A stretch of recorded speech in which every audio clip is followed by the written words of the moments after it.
Ceausescu never called himself a dictator. He called himself the father of the nation, personally responsible in his own propaganda for the well-being of his children, the Romanian people. That phrase is the real paradox this file is built around. Not communism as an ideology, not the Cold War as geopolitics.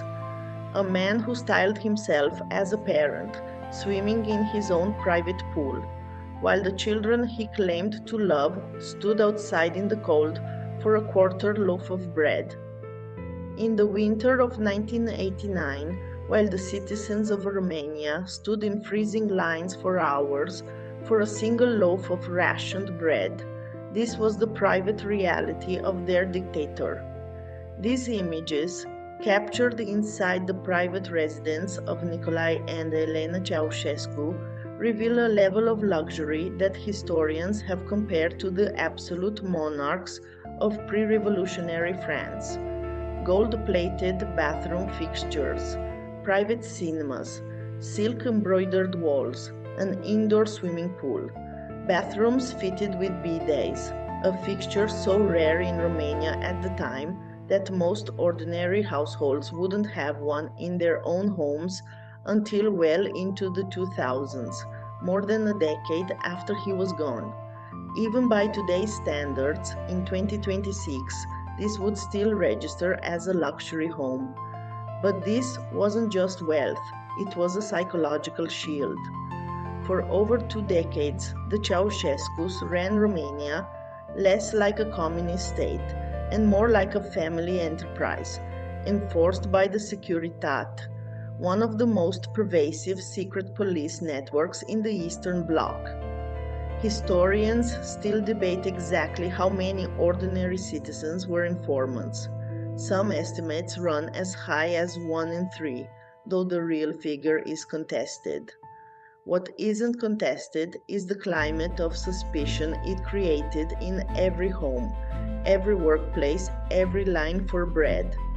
This is the Acheron File on the Romanian dictatorship, an investigation into a regime built on a lethal paradox, a paradise for two, paid for by the hunger of 20 million. To understand how this system crushed the individual, you only need to look at a single building, the Casa Poporului, the People's House. It's still considered one of the largest administrative buildings on Earth, second only to the Pentagon. To build it, Ceausescu ordered the demolition of an entire historic quarter of Bucharest. Dozens of churches, synagogues, and hospitals were torn down. Tens of thousands of people were evicted from their homes with only hours' notice and relocated to grey, unheated concrete blocks on the city's edge. But the palace was only the most visible symptom of something bigger. In the early 1980s, Romania owed Western creditors somewhere between $10 and $13 billion. Rather than negotiate as almost every other indebted nation did, Ceausescu chose to repay every cent, ahead of schedule, in full, no matter the cost to the people living through it. In the spring of 1989, he stood in front of the Communist Party leadership and announced that Romania's foreign debt was gone. Officially, zero. It really happened. It just didn't happen for free. None of what you're about to hear is in any textbook. It's the part of this story that never makes it into the documentaries, because it was never meant to be recorded anywhere at all. While the regime was busy paying off a national debt for the cameras, an entire country was quietly building a second invisible economy just to survive the first one. Food was generally available in shops until around 1983. After that, the shelves emptied out and the rationing cart took their place. Per person per day, a quarter of a loaf of bread, per month roughly 250 milliliters of oil, a small block of butter. Meat was a rare event, not a routine. A monthly liter of milk had to last a family member the entire month.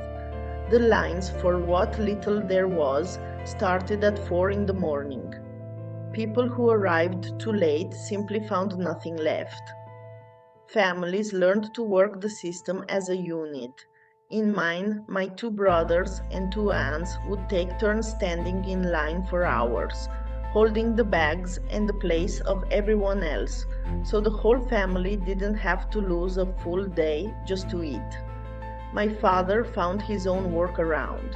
He used technical alcohol to erase the stamps on our ration card, so it could be reused, stretching it just far enough to feed all of us. He also worked at a state poultry plant, raising chickens and turkeys that, officially, were never his to take. Like a lot of factory workers in those years, across all kinds of industries, he found his own way around that.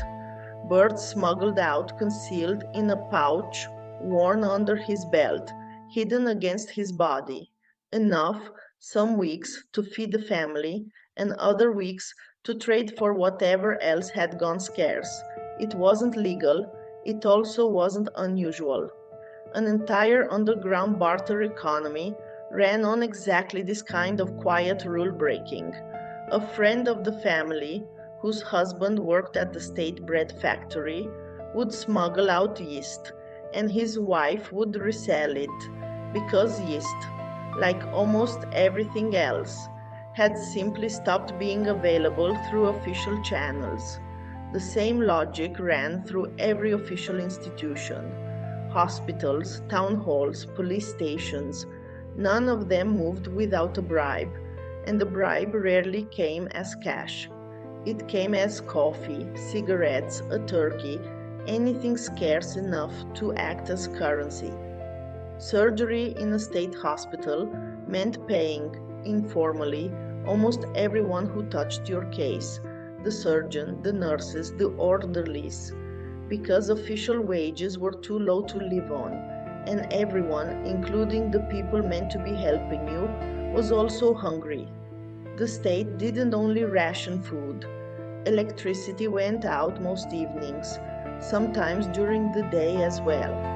Gas too, which in practice meant going to bed early, because there was often nothing else to do once the light and the heat were gone. Water was scarce enough that families kept reserves, queuing at natural springs with barrels when the taps gave out. And still the bills for all of it, electricity, gas, water, kept arriving in full. For 2 hours each evening, state television offered the only screen in the house, something to show. Most of it was him, his visits, his speeches, his appearances. The news segments that weren't him covered the size of the harvest, industrial output presented as a personal achievement of his leadership, and updates on fraternal communism abroad, China, Cuba, as if the rest of the world were proof he'd chosen the right path. Public holidays existed on paper, May 1st, August 23rd, marking the country's break from Nazi Germany. In practice, people often worked through both, and through Christmas. By the final months before the regime fell, workers were sometimes left with only a single free Saturday a month, with Sunday shifts added on top. All of it justified, again, by the debt that was supposedly already being paid off. Childhood ran on its own version of the same system. My brothers were enrolled as young pioneers. My sister was a Shoim al Patriae, a hawk of the homeland, the youngest tier of the regime's children's organizations. 10 years of schooling were mandatory. Anyone older who hadn't completed that many had to go back and finish. My maternal grandmother did exactly that. My paternal grandmother found a way around it and was only ever on the books for 2. Kindergarten cost roughly 100 lei a month per child, in a system that officially called education free. Textbooks, at least, really were, all the way through to the final exams. Adults had their own version of the choice my grandmother made.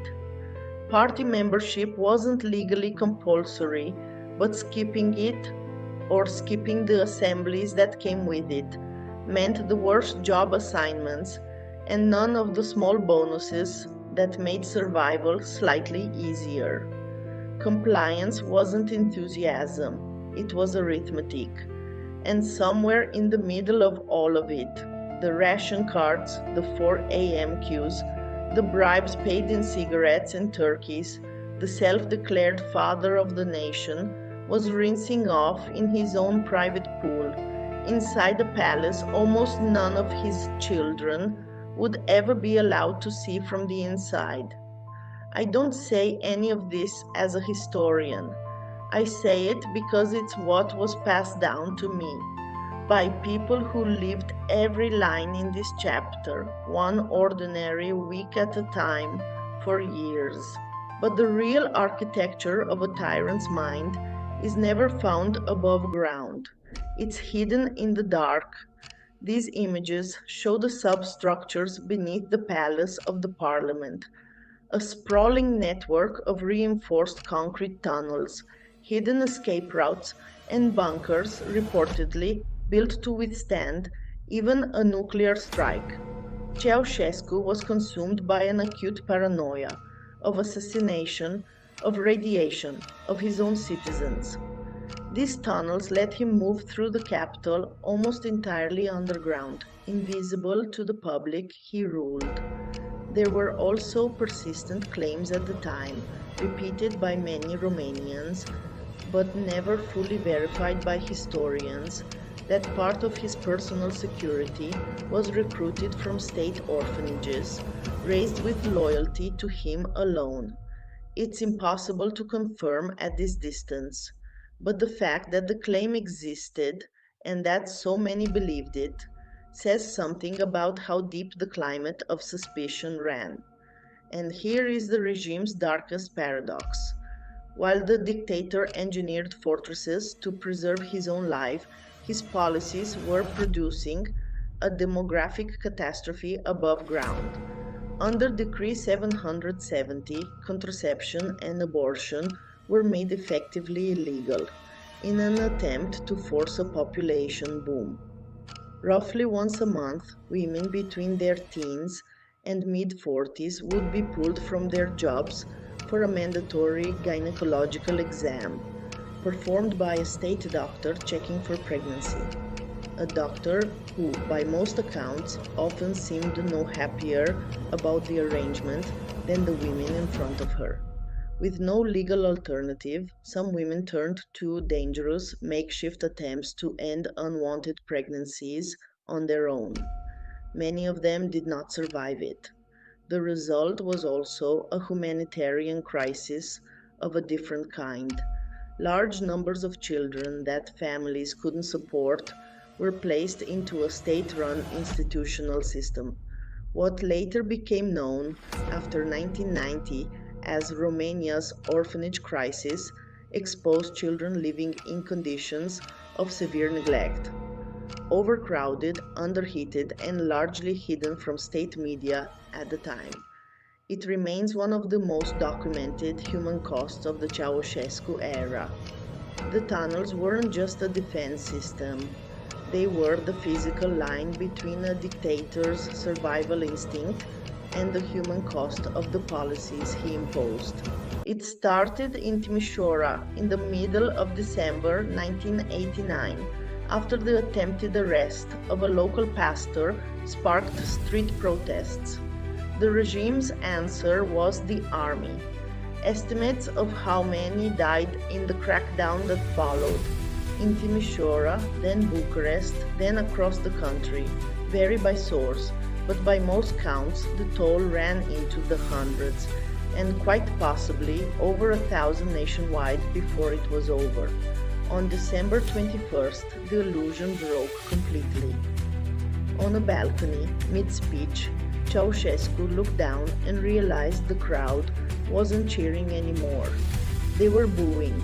The shock on his face, caught live on camera, became one of the defining images of the fall of communism in Eastern Europe. Within 72 hours, the man who had ruled absolutely for over 2 decades was fleeing his own palace by helicopter, hunted by the same military that once protected him. Their end came almost as fast as their fall. Captured and tried in a brief military tribunal in a cold classroom in Târgoviște, the Ceausescus were executed on Christmas Day, 1989. Witness accounts of their final moments differ slightly in detail, but several describe Elena Ceausescu protesting as her wrists were bound, reportedly shouting something close to, "I raise you like a mother. How dare you?"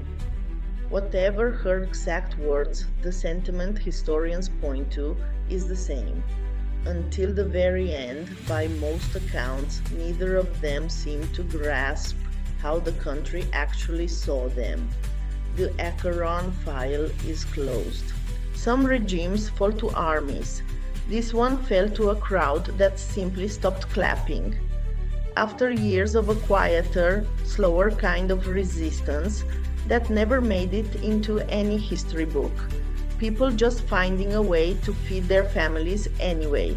Subscribe for the next investigation into the systems that shape history and the families who lived through them.